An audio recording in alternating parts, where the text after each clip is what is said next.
അസ്സലാമു അലൈക്കും വറഹ്മത്തുള്ളാഹി തആല വബറകാതുഹു. നരകം ശിക്ഷകളുടെ കേന്ദ്രമാണ്, മോശമായ സങ്കേതമാണ്. പാമ്പുകളും തേളുകളും ചുട്ടുപൊള്ളുന്ന വെള്ളവും കരിമ്പുകയും ഇരുമ്പുദണ്ടിന്റെ പ്രഹരങ്ങളും തുടങ്ങി എല്ലാവിധ ശിക്ഷകളും ഉൾക്കൊള്ളുന്ന അദാബിന്റെ കേന്ദ്രമാണ് നരകം. ആ നരകത്തിൽ നിന്ന് രക്ഷപ്പെടാൻ ഒരുപാട് അമലുകൾ ഇസ്ലാം പഠിപ്പിച്ചിട്ടുണ്ട്. അതിൽപ്പെട്ട ഒരു അമലാണ് അത്തസദ്ദുഖു, സദഖ കൊടുക്കുക എന്നുള്ളത്.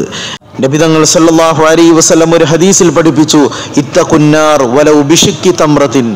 ഒരു ഈത്തപ്പഴത്തിന്റെ ചീള് അതിൻ്റെ പകുതി ദാനം ചെയ്തിട്ടെങ്കിലും നിങ്ങൾ നരകത്തിൽ നിന്ന് സൂക്ഷിക്കുക.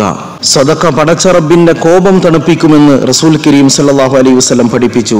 സദഖ ജീവിതത്തിൽ ബറക്കത്തുണ്ടാക്കും. സദഖ കൊടുക്കുന്നവർക്ക് സമ്പത്ത് വർദ്ധിപ്പിക്കുവാനായി മലക്കുകൾ ദുആ ചെയ്യുമെന്ന് ഒരു ഹദീസിൽ കാണാം. അതുകൊണ്ട് സാധുക്കളെയും രോഗികളെയും അഗതികളെയും കാണുമ്പോൾ പോക്കറ്റിൽ നിന്ന് ചില്ലറയെങ്കിലും എടുത്തു കൊടുക്കാൻ മടിക്കരുത്. അത് നമ്മുടെ നരകമോചനത്തിന് കാരണമാകും. ചില്ലറയും 10 രൂപയും കൊടുക്കുമ്പോൾ ഇതുകൊണ്ട് എന്ത് കിട്ടാനാണ് എന്ന് ചിന്തിക്കരുത്. നിങ്ങൾ ഈ ചില്ലറ കൊടുക്കുന്നതിലൂടെ, 10 രൂപ കൊടുക്കുന്നതിലൂടെ നരകീയ ശിക്ഷകളിൽ നിന്നുള്ള മോചനമാണ് അല്ലാഹു തആല നിങ്ങൾക്ക് നൽകുന്നത്. നാം ഏറ്റവും കൂടുതൽ സദഖ ചെയ്യുന്ന ദിവസമാണ് വെള്ളിയാഴ്ച ദിവസം.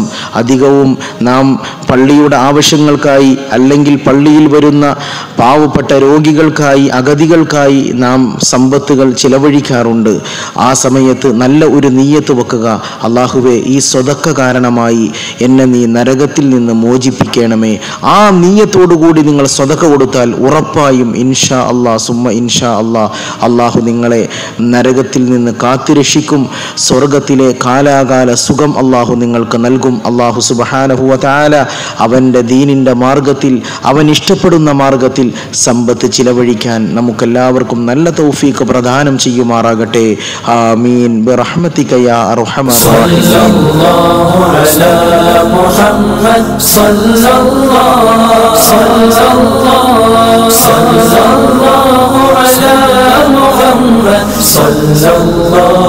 عليه وسلم صلى الله على محمد صلى الله